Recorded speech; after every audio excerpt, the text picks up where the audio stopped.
Hello student, आज मैं फिर आपके बीच ऑनलाइन क्लास में उपस्थित हूँ।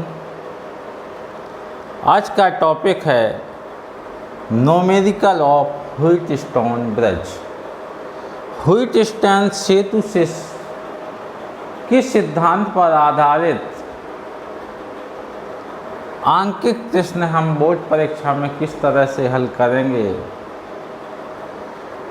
ये सर्किट आपको दिया होगा जिसमें 1 ओम, 2 ओम, 5 ओम, ये 2 ओम, ये 4 ओम और R 0.5 ओम। ये किसी सेल का इंटरनल रेजिस्टेंस कहलाता है, आंतरिक प्रतिरोध। और इसकी जो बैटरी है 2.5 वोल्ट की है। तो हम कैसे पहचानेंगे कि ये व्हीटस्टोन सेतु के सिद्धांत पर आधारित है।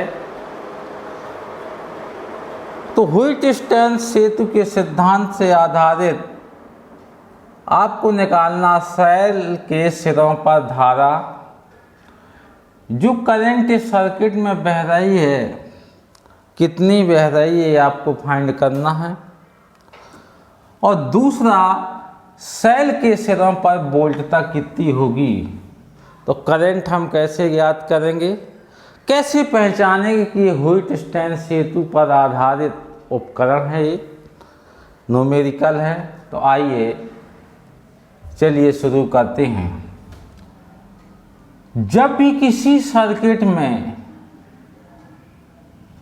5 रेजिस्टेंस जुड़े हों तो आपको चेक करना है कि व्हीटस्टोन सेतु का सिद्धांत का ये फॉलो कर रहा है कि नहीं कर रहा है।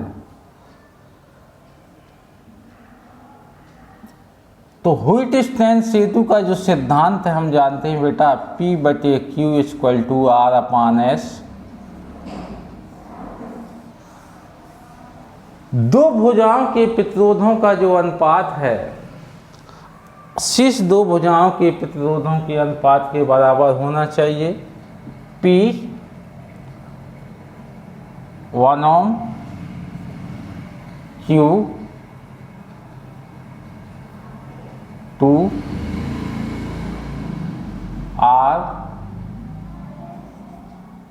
2 ओम, ये 4 ओम।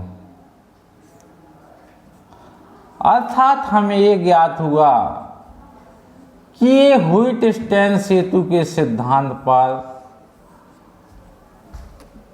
आधारित न्यूमेरिकल है। तो व्हीटस्टोन सेतु के सिद्धांत से जब आधारित ये फॉलो कर रहा हो बेटा, तो बीच में जो विक्षेप धारा मापी होता है उसमें कोई धारा नहीं बहती है। तो ये रेजिस्टेंस आपका नेगलेक्ट हो जाएगा, इससे कोई मतलब नहीं होगा। तो आपका सर्किट इस पोजीशन में इस तरह से बनेगा। ये सर्किट इस तरह से, ये आपका सर्किट रेडी होगा और इसी तरह से पूरा सर्किट। तो ये 1 ओम, ये 2 ओम की वायर, ये भी 2 ओम की है, ये 4 ओम की वायर। तो इस सर्किट में बाकी जो सेम स्ट्रक्चर, इसी तरह से बैटरी होगी, इंटरनल रेजिस्टेंस होगा और इंटरनल रेजिस्टेंस 0.5 ओम। तो ये दोनों सीरीज में वायर हैं, ये सीरीज में हैं। तो हम यहाँ पे लिखेंगे 1 ओम व 2 ओम के बीच रेजिस्टेंस हमें निकालना है। 1 ओम और 2 ओम के बीच, तो सीरीज में है। इस तरह से बेटा ये वायर बन रही है। तो total resistance in this wire हम ज्ञात करेंगे।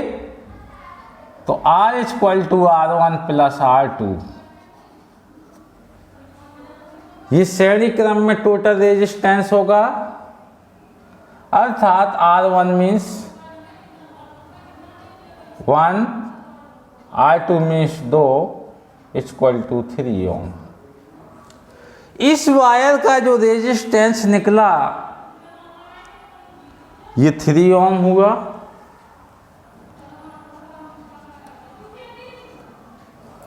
इस वायर का भी हम निकालें बेटा तो इस तरह से ये वायर बनेगा आपका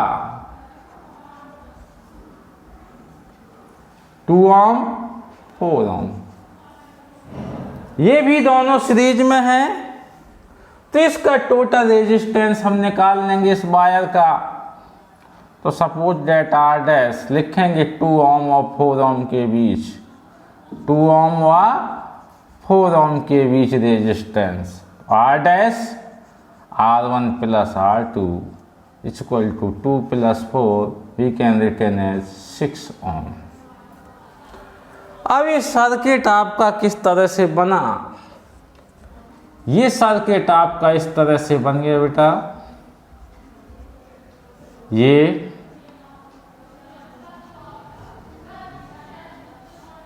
सर्किट बना, इसका रेजिस्टेंस 3 ओम, इसका रेजिस्टेंस आपका वायर का निकला 6 ओम। अब ये दोनों पैरेलल में है, जिस तरह से घरों में जो धारा बहती है वो समांतर क्रम में है। तो हम यहाँ पे लिखेंगे 3 ओम और 6 ओम के बीच तुल्य प्रतिरोध निकालेंगे तो ये दोनों समांतर क्रम में हैं। और ये जो वायर थी श्रेणी क्रम, तो समांतर क्रम में 1/R equal to 1/R1 plus 1/R2, 1/R1 3 ohm plus 1/6 तो 2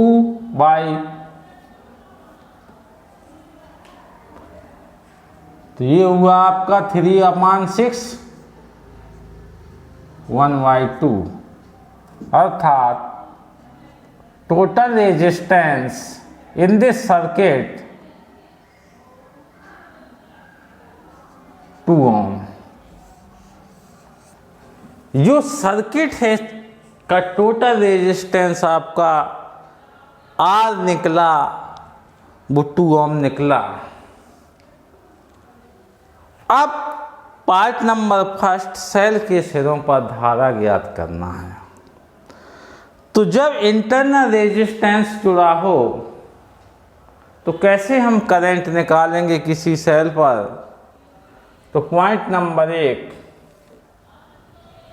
फर्स्ट पॉइंट, इसकी करंट निकालना है। I बराबर E/R प्लस R, ये फंडा होता है। B बराबर IR से, ओम के नियम से। तो total current in this circuit, cell की जो बैटरी है इसका इलेक्ट्रोमोटिव फोर्स EMF कितना है? 2.5। तो 2.5 upon internal resistance in this cell 0.5, तो 0.5। और अब ये आपने टोटल रेजिस्टेंस इस सर्किट का ज्ञात किया है। कितना आया बेटा? 2 ओम। तो 2 ओम अगर R डैश मान रहा तो R डैश, अगर R लिखना है तो R लिख सकते हैं। तो ये हो गया 2, तो ना 2.5 अपॉन 2.5 इक्वल टू 1। तो now current in this circuit 1 ampere. Current हमें बच्चों ज्ञात हो गई कि सर्किट में करंट कितनी बह रही है। पार्ट नंबर दूसरा ज्ञात करना है। पार्ट नंबर दूसरा हमने पार्ट नंबर सेकेंड कैसे ज्ञात करेंगे, सेल के सिरों पर बोल्टता। तो ही ओम का नियम V बराबर IR, बोल्टता निकालना है I 1 एम्पियर। जो सर्किट है इसमें जो करंट फ्लो हो रही है वो कितनी है बेटा, 1 ampere into total resistance in this circuit. इतने सर्किट का जो रेजिस्टेंस है वो हमने ज्ञात किया है 2 ओम 2, तो V इक्वल टू 2 वोल्ट। पहला आंसर 1 एम्पियर और दूसरा आंसर 1 एम्पियर। तो बच्चों, जब भी हम व्हिटस्टाइन सेतु से आधारित संतुलित व्हिटस्टाइन सेतु से अगर कोई भी न्यूमेरिकल आता है तो याद रखिएगा, इस तरह से चेक कीजिएगा कि दोनों अगर रेजिस्टेंस बराबर हैं तो हमेशा व्हिटस्टाइन सेतु जो संतुलित व्हिटस्टाइन सेतु है उस फंडे से लगाएंगे, वरना आप गलत कर जाएंगे। तो याद रखिएगा, क्योंकि ये संतुलित नहीं होता तो आप किसी भी तरह से इस सर्किट को ले लेते, इस सर्किट को ले लेते, फिर टोटल निकाल के। तो याद रखिएगा, ये बोर्ड में अक्सर पूछा जाता है क्वेश्चन। आइए अगले टॉपिक में फिर मुलाकात होगी। चैनल को लाइक और सब्सक्राइब जरूर करें। ओके।